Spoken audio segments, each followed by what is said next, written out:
Alright guys, Prepared Wander back out in the woods today, and I'm going to be talking about survival kits and the reality of survival, and actually testing out some of this gear that we carry in our kits. Now, when I first started this channel, I did a video on a survival kit that I carried, and looking back on that video, it's very amateurish and not as well thought out as I thought it was at the time. And that's the great thing about this process of, filming yourself doing things, is that you learn a lot and you expand your knowledge. And so getting out here to actually train is important. And today is a crappy day. It has been raining this week. The woods are very wet. It's chilly. There's a good breeze going. So it's a perfect time to talk about personal survival kits and things that you carry.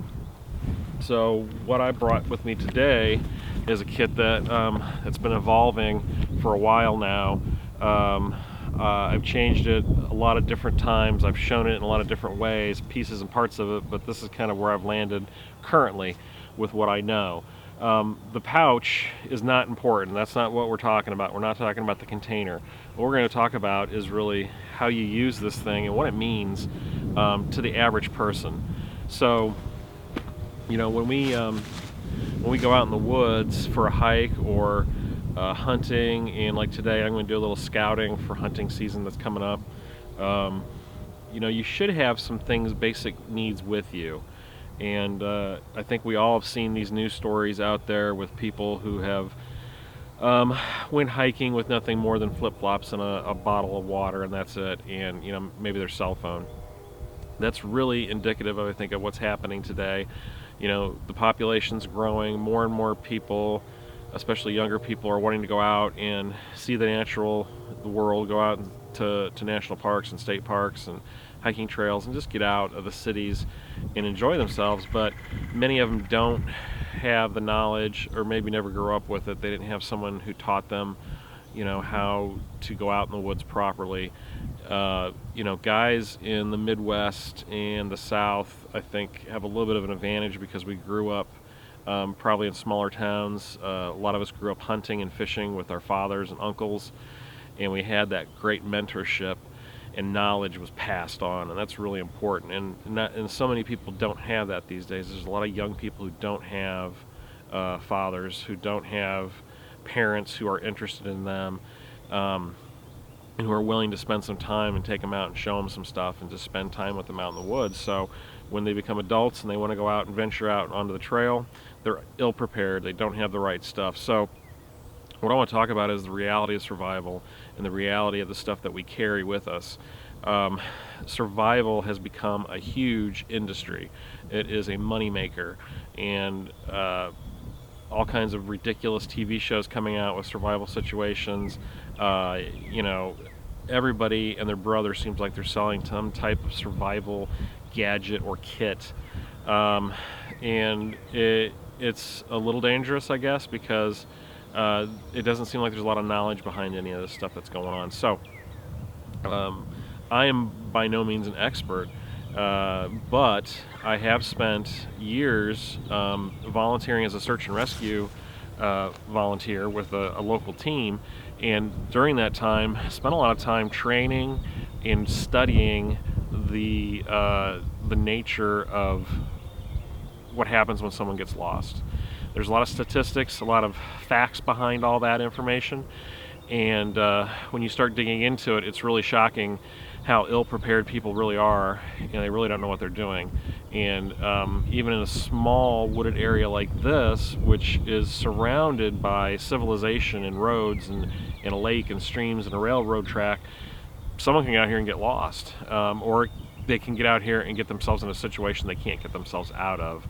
And that's probably more the reality of the situation. We go out here hiking, and something happens.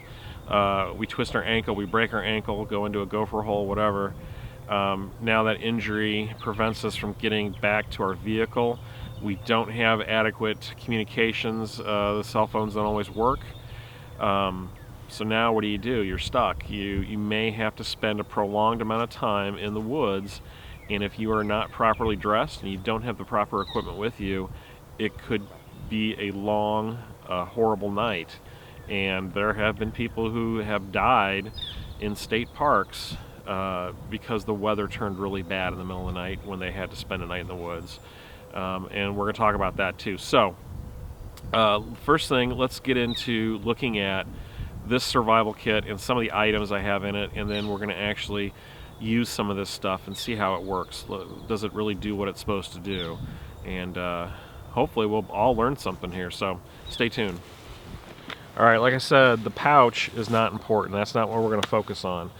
Let's focus on what we carry. So the scenario is that I am a hiker and I'm out for the day with my family, or maybe I'm by myself exploring an area, and I just have a very lightweight, cheap backpack, and I have a bottle of water, and I have this kit with me, and that's really all I have, and maybe some camera equipment. That's, very typical of what a lot of people would do, with the exception of a kit. So when we add this kit, what kind of things are going to help us make the night more comfortable? Let's talk about priorities. We can pull out all this gear and look at it and play with it and say how awesome it is, but unless you understand the reasoning behind it, why do you need these certain things, what are your priorities when you get yourself into a situation, then none of this stuff really means anything. So a big thing that I learned while in search and rescue is that taking care of your body temperature, maintaining body temperature is really important. And you need to have several ways of doing that with you, because what can happen is you get wet, you're overheated from hiking, and now the temperature is starting to drop because it's nighttime, and now you're going to have a situation where you're going to become hypothermic, and your body will deteriorate very quickly. And if you're dehydrated or hungry, it's even worse. It goes quicker. So things that I carry to avoid that. First thing is a space blanket. Now, space blankets are cheap. They're everywhere. They come in all kinds of kits, and they have a very limited use. Once you open these things and you play with them, they're pretty much trash. So you really have to it's advisable to maybe get a few of these and go set them up and play with them and see how would you use them. One way, of course, is wrapping your body in it. Another way is making a reflective tarp or a wall that it faces a fire so it reflects heat back. So we'll look at that. Next item is some type of shelter.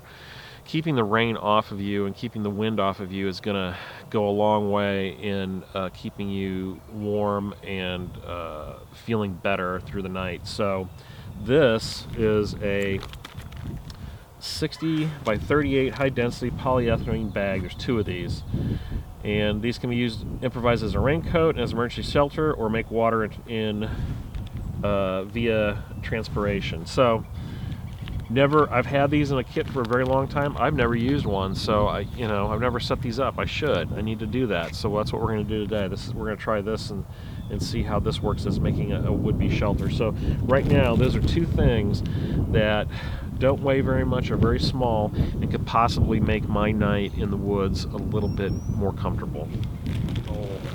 There's two of these bags in this kit, supposedly.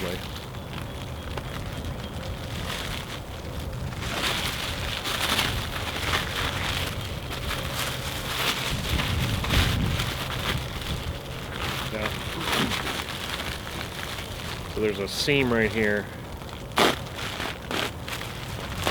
There's one. Now you could do this too with a contractor garbage bag. Those can be split open, and you can make a makeshift tarp with those, makeshift shelter. So we're going to save this one in the pocket.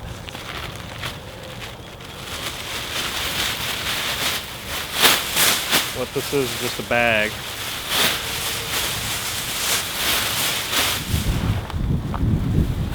This plastic sheeting is not very big. It's small. There's only two of these. cut one open. So I think my best bet, if I had to hunker down for the night,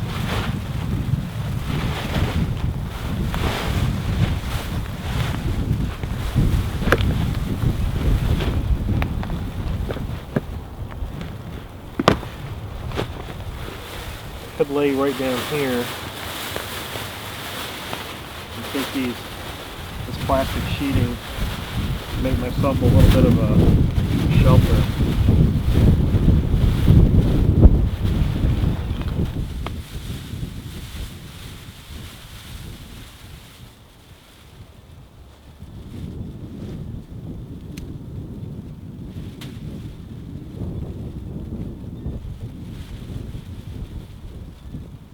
So what I've done is I've just made a toggle of a stick and wrapped the sheeting around it, and then did a slip knot and a couple grannies on top of that just to hold it, and then brought this around this log. This log's really not going anywhere, and created a little bit of a tension right there, so that's going to hold that corner down.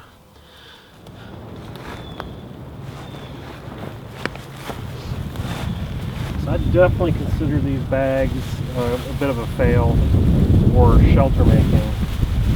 They're just they're too gathered at the end, and it makes it really hard to get a flat piece of material to work with.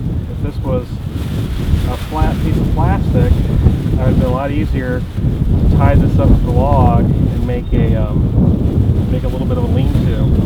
And they're also pretty small. So definitely another reason why I like to carry a real tarp if I can. I think a contractor bag would have been a lot better in this situation than this thing. Now I could definitely get underneath this and then curl up with my space blanket and have a little bit of dry area to wait it out if it was raining.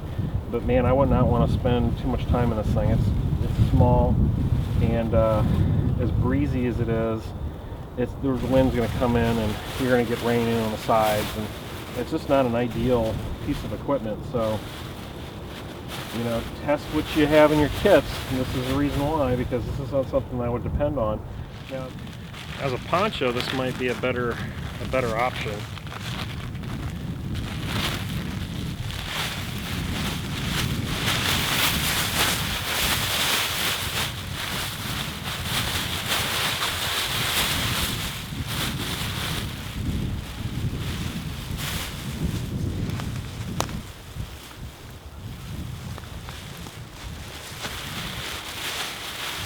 Try that.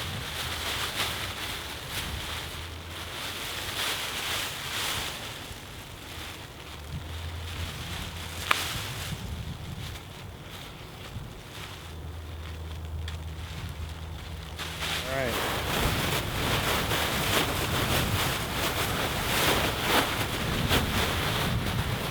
I take my hood out. If I'm wearing a hooded coat,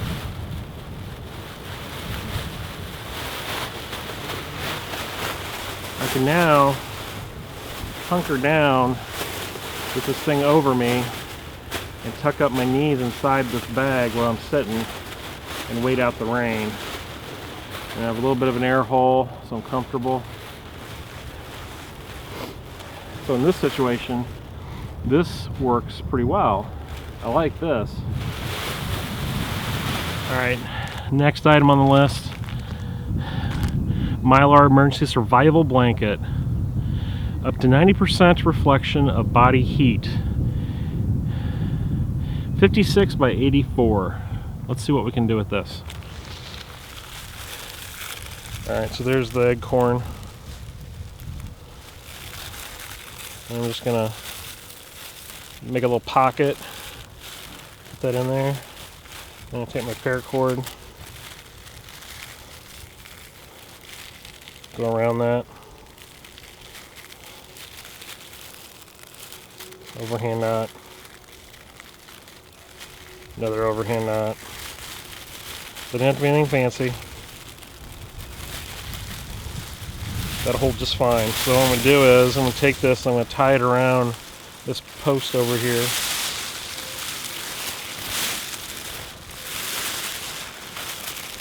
That's going to be my first tie off. There it is. It's the back of the shelter. So what I did is I just used this log to tie off to, and that way what I can do is I can adjust the tension on the tarp and the angle of this stick, and it's not going anywhere. And if I really wanted to get fancy, I could probably, you know, stake this out, drive a couple stakes in there to hold it so it doesn't roll. Let's go to the other side, take a look.